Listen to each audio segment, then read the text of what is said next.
보는 것에 대한 책임. 13. 내가 이 수업을 배우기 위해 얼마나 적은 것이 요구되는지에 대해서는 여러 번 말해주었다.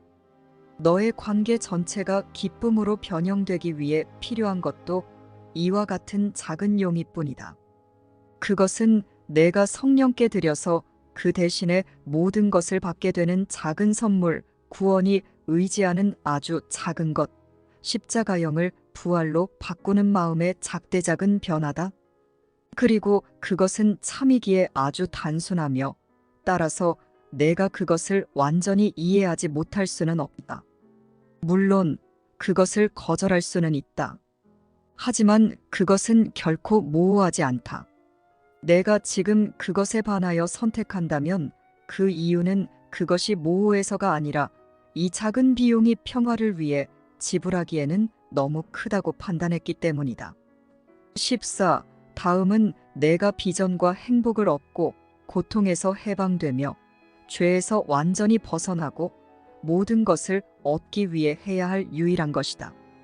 단지 다음과 같이 말하되 아무런 조건 없이 진심으로 말하라. 바로 여기에 구원의 권능이 놓여 있기 때문이다. 15. 나는 내가 보는 것에 책임이 있다. 나는 내가 경험하는 감정을 선택했고 내가 달성하고자 하는 목표도 결정했다. 나는 나에게 일어나는 듯이 보이는 모든 것을 요청했으며 내가 요청한 대로 받았다. 16. 내가 너에게 행해지는 일 앞에서 무력하다고 더 이상 스스로를 속이지 말라. 다만 내가 잘못 생각했음을 인정하라. 그러면 내가 범한 실수의 모든 결과가 사라질 것이다. 17. 하느님의 아들이 자신의 바깥에서 일어나는 일들에 그저 끌려다니는 것은 불가능하다. 그에게 다가오는 일들이 그의 선택이 아니었다는 것도 불가능하다. 그의 결정하는 힘이야말로 그가 우연히 혹은 우발적으로 있는 듯한 모든 상황의 결정자다. 하느님이 창조하신 대로의 우주 안에서는 우발적인 일도 우연한 일도 가능하지 않으며 그 바깥에는 아무것도 없다. 만약 내가 고통받는다면 죄가 너의 목표라고 결정한 것이다. 만약 내가 행복하다면 너를 대신해 하느님을 위한 결정을 내려야 하는 성령께 결정하는 힘을 드린 것이다. 이것이 바로 내가 성령께 드리는 작은 선물이다. 그리고 이것조차도 성령은 너 자신에게 주라고 너에게 주었다. 이 선물로 인해 너에게 너의 구원자를 해방할 권능이 주어져서 너의 구원자가 너에게 구원을 줄 수 있기 때문이다. 18. 그렇다면 이 작은 선물을 아까워하지 말라. 그것을 드리지 않으면 너는 세상을 지금 내가 보는 대로 간직하게 된다. 그것을 드리면 그것과 함께 내가 보는 모든 것이 사라진다. 그렇게 작은 것에 대한 대가로 그렇게 많은 것이 주어진 적은 결코 없었다. 거룩한 순간에 바로 이런 교환이 이루어지고 유지된다. 여기에서 내가 원하지 않는 세상이 내가 원하는 세상으로 보내진다. 그리고 여기에서 내가 원하는 세상이 너에게 주어진다. 왜냐하면 내가 그 세상을 원하기 때문이다. 그러나 이를 위해서는 먼저 내가 무언가를 원하는 마음이 어떤 권능을 가졌는지 인식해야 한다. 너는 그것의 약함이 아닌 강함을 받아들여야 한다. 너는 세상을 만들 만큼 충분히 강력한 것은 그 세상을 보내버릴 수도 있고 스스로 틀렸음을 볼 용의가 있다면 교정도 받아들일 수 있음을 지각해야 한다. 19. 내가 보는 세상은 단지 내가 옳았다고 증언하는 근거 없는 증인에 불과하다. 이 증인은 제정신이 아니다. 너는 세상에게 증언할 말을 훈련하였고 세상이 그 증언을 너에게 되가져오자 귀담아 듣고는 세상이 본 것이 참이라고 너 자신을 확신시켰다. 내가 너 자신에게 그렇게 했다. 단지 이것만 보라. 그러면 너는 또한 너의 봄이 근거하는 논리가 얼마나 순환적인지 보게 될 것이다. 이것은 너에게 주어진 것이 아니다. 그것은 내가 너 자신과 내 형제에게 준 선물이었다. 그러니 그것을 내 형제에게서 가져와 진리로 대체되게 하겠다는 용의를 내라. 내가 그러한 변화를 형제 안에서 볼 때 내 안에서도 보게 될 것이다. 20. 아마도 너는 이 작은 선물을 주어야 할 필요성을 느끼지 못할 수도 있다. 그렇다면 그것이 정녕 무엇인지 더 자세히 살펴보라. 그리고 그 선물 안에서 분리 전체가 구원으로 아주 간단히 교환되는 것을 보라. 에고라고 하는 것은 그저 하느님 아들의 뜻이 없이 따라서 그의 뜻과 분리될 수 없는 그의 창조주의 뜻이 없이 그에게 일들이 일어나야 한다는 아이디어에 불과하다. 21. 이것이 바로 하느님의 아들이 자신의 뜻을 대체한 것이다. 그것은 곧 영원히 존재할 수밖에 없는 것에 대한 미친 반란이다. 이것이 바로 그가 하느님을 무력하게 만들어서 그 권능을 스스로 취하고 결과적으로 자신을 하느님이 그에게 뜻하신 것이 없는 상태로 만들 권능을 가졌다는 선언이다. 이것이 바로 내가 자신의 재단에 소중히 모셔놓고 숭배하는 미친 아이디어다. 그리고 이것을 위협하는 것은 무엇이든 너의 믿음을 공격하는 듯이 보인다. 왜냐하면 바로 여기에 너의 믿음이 투자되었기 때문이다. 너에게 믿음이 없다고 생각하지 말라. 이에 대한 너의 믿음과 신뢰는 참으로 강력하기 때문이다. 22. 성령은 너에게 거룩함에 대한 믿음과 거룩함을 쉽게 볼 수 있는 비전을 줄 수 있다. 그러나 너는 그 선물이 속한 제단을 열어 비워두지 않았다. 그 선물이 있어야 할 곳에 너는 다른 것에게 바치는 우상을 올려놓았다. 무엇이 일어나야 하는지 너에게 말해주는 듯한 이 다른 뜻에게 너는 실제성을 부여했다. 따라서 너에게 다르게 보여주는 것은 실제하지 않는 것으로 보일 수밖에 없다. 나는 너에게 단지 진리를 위한 자리를 만들라고 청할 뿐이다.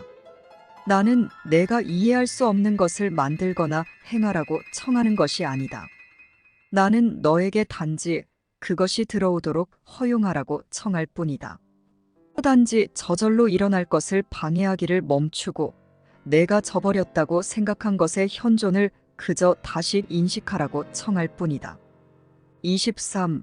단 한순간만 너 자신의 재단에 올려놓은 것을 치우겠다는 용의를 내라.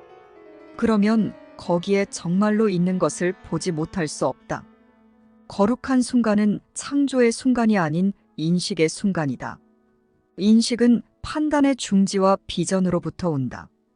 그제야 너는 비로소 내면으로 눈을 돌려 시야에 단순히 나타나 있을 수밖에 없는 것을 아무런 추리나 판단 없이 볼 수 있다.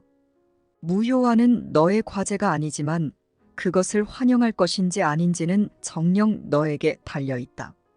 믿음과 열망은 밀접한 관련이 있다. 누구나 자신이 원하는 것이 존재한다고 믿기 때문이다. 24.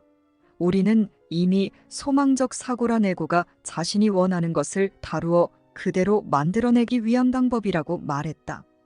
에고의 목표를 실제적이고도 가능한 것으로 보이도록 만들기 위한 원하기의 힘, 즉 믿음의 힘을 이보다 더 잘 보여주는 것은 없다. 실제하지 않는 것에 대한 믿음은 실제를 광기라는 목표에 맞추기 위한 조정으로 이끈다. 죄라는 목표는 그 목적을 정당화하기 위해 두려운 세상에 대한 지각을 유발한다. 너는 내가 열망하는 것을 반드시 볼 것이다. 그것의 실제성이 거짓이더라도 너는 그것을 실제화하려고 내가 들여온 온갖 조정을 알아차리지 않음으로써 그것을 떠받칠 것이다. 25. 비전을 거부하면 원인과 결과에 대한 혼동이 반드시 따라온다. 이제는 결과의 원인을 가리고 결과를 원인처럼 보이게 만드는 것이 목적이 된다. 이렇게 결과의 외견상 독립성으로 인해 결과는 자력으로 존재하는 듯이 여겨지고 결과를 만든 자가 그 결과가 야기한다고 생각하는 사건과 감정의 원인 노릇을 할 수 있게 된다.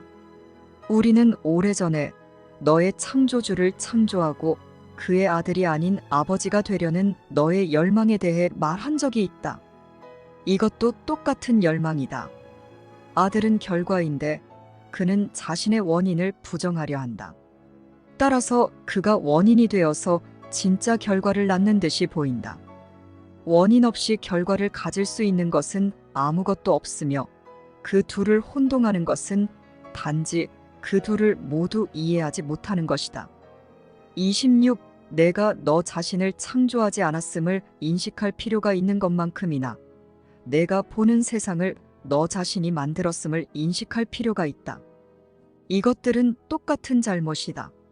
너의 창조주가 창조하지 않으신 것은 그 무엇도 너에게 영향을 끼칠 수 없다. 만약 내가 만든 것이 내가 무엇을 보고 느끼는지 말해줄 수 있다고 생각하고 그것이 그렇게 할 수 있는 능력이 있다고 믿는다면 너는 너의 창조주를 부정하고 내가 너 자신을 만들었다고 믿는 것이다.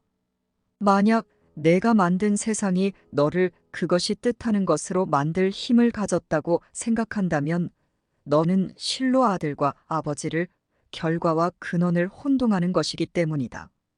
27.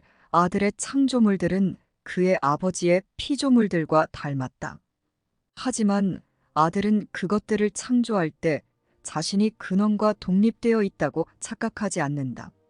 아들이 자신의 근원과 결합하는 것이 그가 창조할 수 있게 해주는 근원이다. 그는 이것과 떨어져서는 창조할 권능이 전혀 없으며 그가 만드는 것도 의미가 없다. 그것은 피조물의 그 무엇도 바꾸지 않고 전적으로 그것을 만드는 자의 광기에 의존하며 그 광기를 정당화해 줄 수도 없다. 너의 형제는 그가 너와 함께 세상을 만들었다고 생각한다. 따라서 그는 창조를 부정한다. 너의 형제는 그가 만든 세상이 너와 그를 만들었다고 생각한다. 따라서 그는 자신이 세상을 만들었음을 부정한다. 28. 하지만 사실 너희 둘은 모두 자애로운 아버지가 창조하셨다. 아버지는 너희 둘을 함께 하나로서 창조하셨다. 이와 다르게 증명하는 것을 본다면 너는 자신의 실제 전부를 부정하는 것이다. 너희 사이에 끼어들어 서로를 떼어놓고 너희를 아버지와 분리하는 듯이 보이는 모든 것을 내가 은밀히 만들었음을 인정하라. 그러면 해방의 순간이 이미 너에게 온 것이다. 그 모든 것의 근원이 드러났기에 그 모든 것의 결과가 사라진다. 내가 죄수로 갇혀 있던 이유는 그 모든 것이 자신의 근원으로부터 독립된 듯이 보였기 때문이다. 그것은 너를 창조했고 내가 결코 떠난 적이 없는 근원으로부터 내가 독립되어 있다는 것과 똑같은 망상이다.